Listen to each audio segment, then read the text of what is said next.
Chapter 2, Hero Introduction. Ooh! A voice full of admiration brought me back to my senses. As I settled down, what filled my view was a bunch of men wearing robes, looking in my direction with dumbfounded expressions. What? Following the robed men's line of sight, I found 3 others who also seemed to have trouble grasping the situation. I inclined my head as I thought, what on earth happened? A while ago I was in the neighborhood library, where was I now? I restlessly checked my surroundings, and all that I found were brick walls in every direction. So this place was made out of bricks? I didn't recall seeing anything like this place before. It certainly couldn't be the library. Below me, there was an altar and various geometric patterns that were painted with fluorescent paint. They resembled what magic circles or alchemic formulas may look like in a fantasy setting. It was that sort of vibe which they gave off. And on top of the altar stood the 4 of us. Why do I have a shield attached to me? That's the gist of it, but, why do I have a shield attached to me? The shield fit perfectly and was strangely light. Not knowing why it was stuck to me, I tried to remove the shield by slamming it against the floor with all my might, but it refused to dislodge from my arm. Where is this place? The guy with the sword gave into his anxiety and asked one of the robed men. Ooh, please brave heroes. Please somehow save this world. What? All of us said unanimously. What did you mean by that? What was with this cliché line? I felt as though I may have read it in a web novel before. To put it simply, due to various circumstances, we were able to summon you brave heroes through an ancient spell. Summoned. That's the word. The chance of a shocking revelation for this situation was oddly high. But for now, we'll keep listening to their story to see what it has to offer. This world is currently facing a global state of crisis.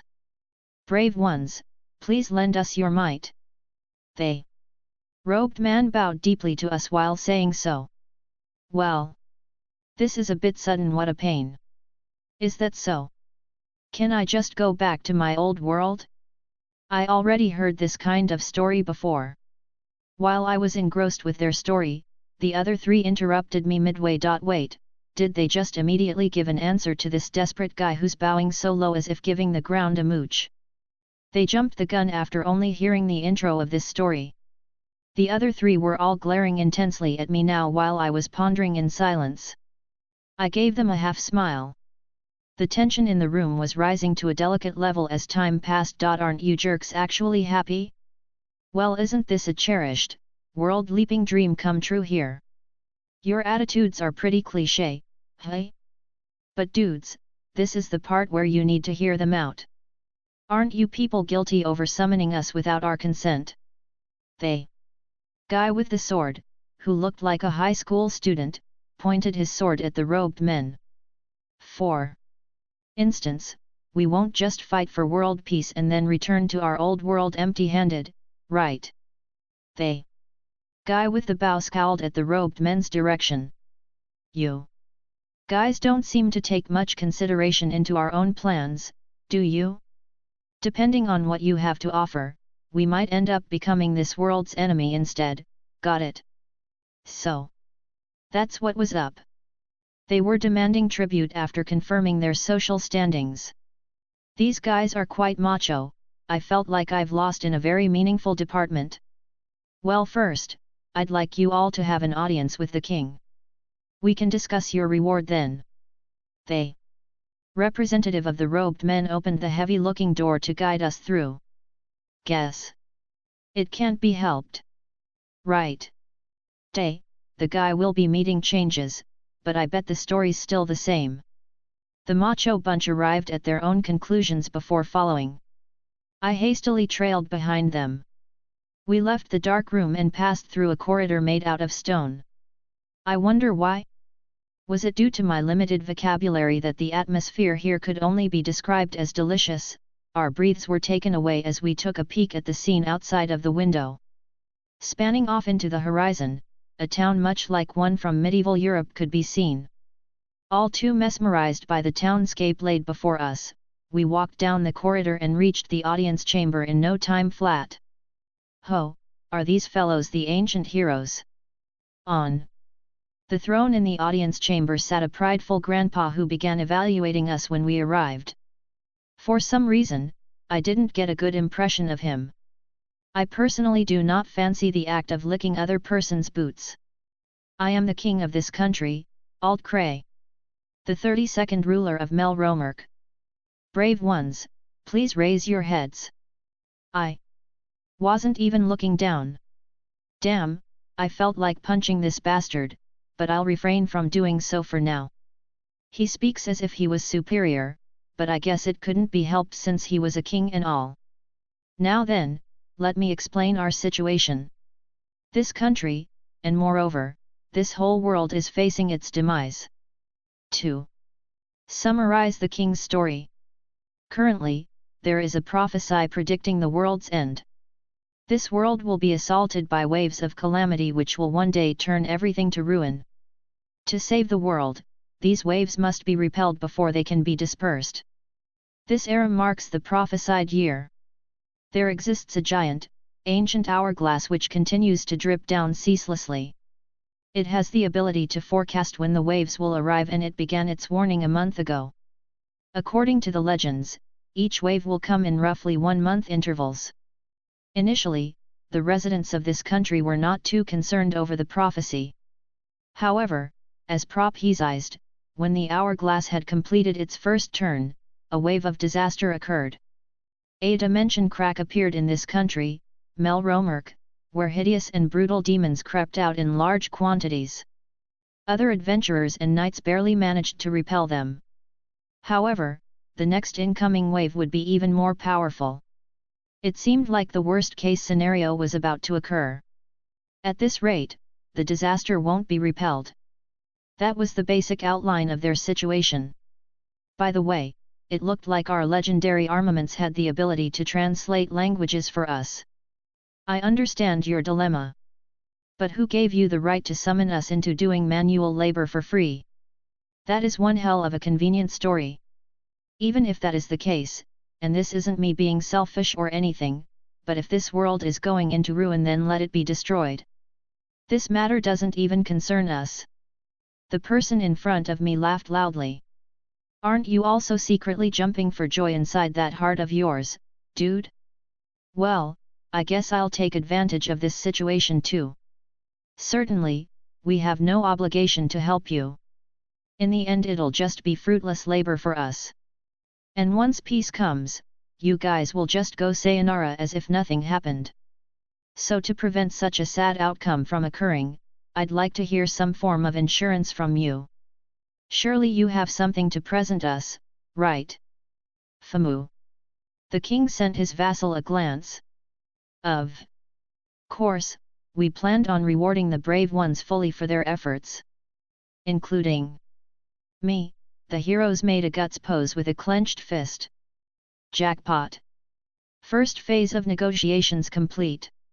I had already made arrangements to aid your cause with money.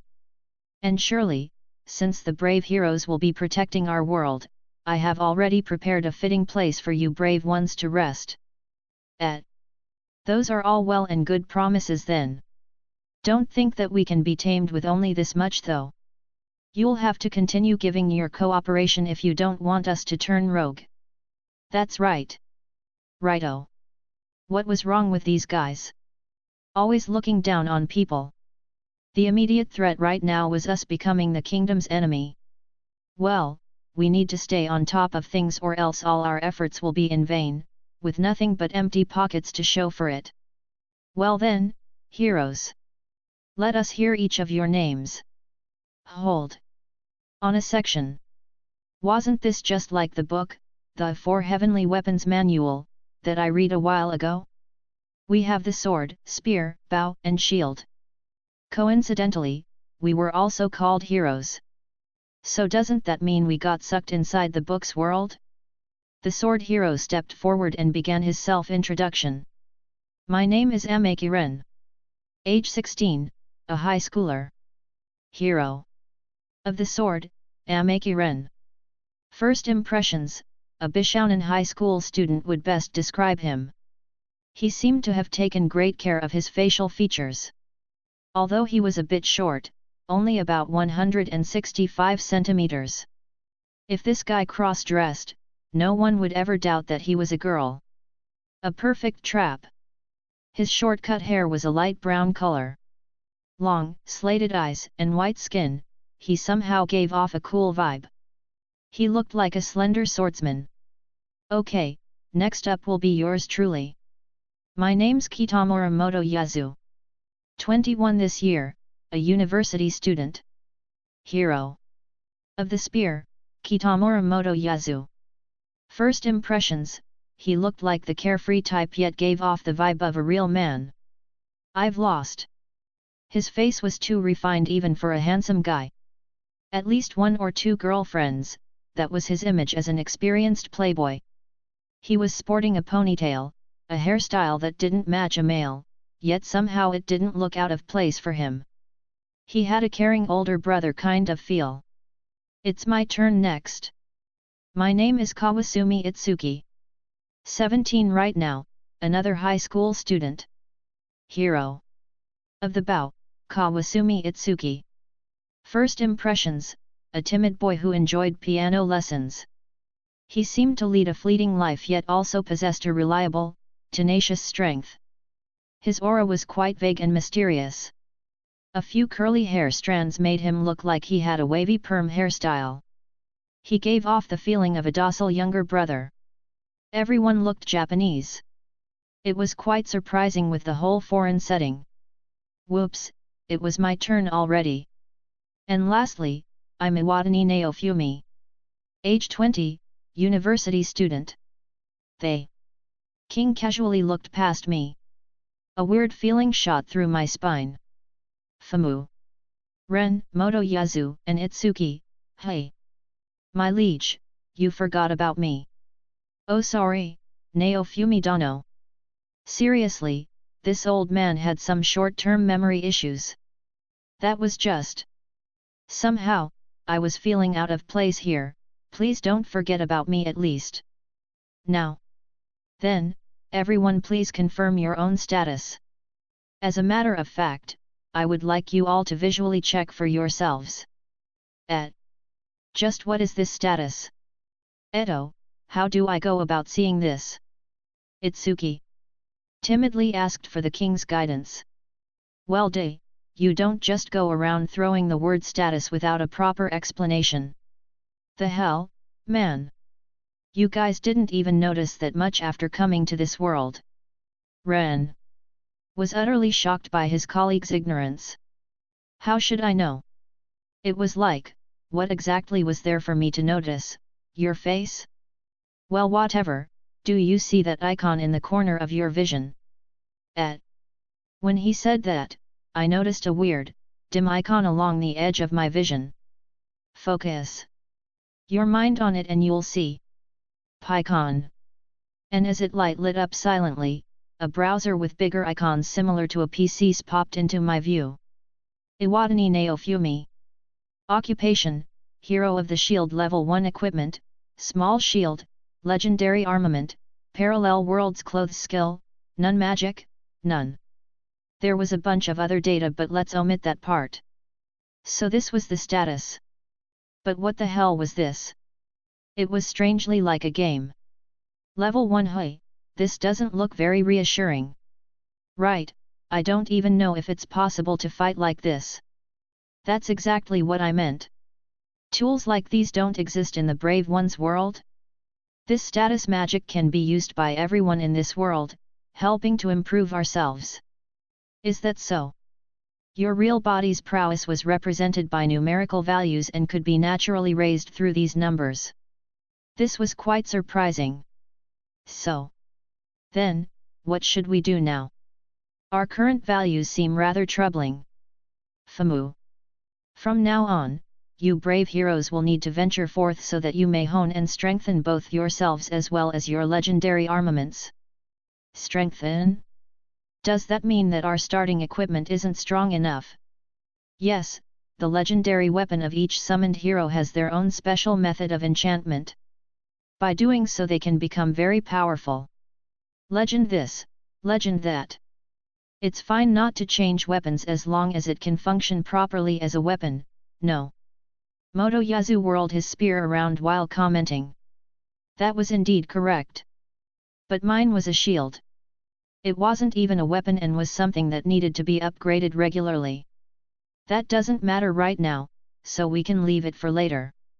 More importantly, what we need is to improve our own abilities, right? This was a Mofix situation where heroes from parallel worlds were summoned. Like a springtime of youth where one's reckless emotions swelled up from deep inside. The number one dream filled with exciting adventures that will never cease. Focusing on their weapons was usually the case for everyone that was involved in such a situation. So are we going to form a party with the four of us? Brave heroes, please hold for a moment. Hey! Even though we were advised to set out right away. Each of you brave heroes will need to recruit your own companions and begin your adventures separately. And the reason for that is... Yes. According to legend, it's said that the legendary armaments will reject one another should you brave heroes band together, interfering with the growth of both the owners and the weapons. I don't really get it, but if we act together, we can't increase our power. Hey? Wasn't it supposed to be something along the lines of, if we group the legendary weapons together, they will help each other? Everyone shared a glance with one another. Attention! If those who possess the legendary weapons work together on a united front, a repulsing reaction will occur. Therefore, let us move individually as much as possible. That really does seem to be the case, just. What was up with this game-ish explanation? It seemed like I have entered a completely game-like world. The instructions for this weapon were conveniently lined up for me and were described in great detail. However, I don't have the time to read everything right now. Between improving ourselves and recruiting comrades, I wonder which should be done first. Allow me to prepare your comrades. At any rate, the sun is already beginning to set. Brave ones, please take your time and rest for the day. You may depart for your journey tomorrow. During that time I shall make arrangements and scout for talented individuals who can accompany you on your destiny. Thank you very much. Thank you. After saying our thanks, we rest in the rooms that were prepared by the king for the day.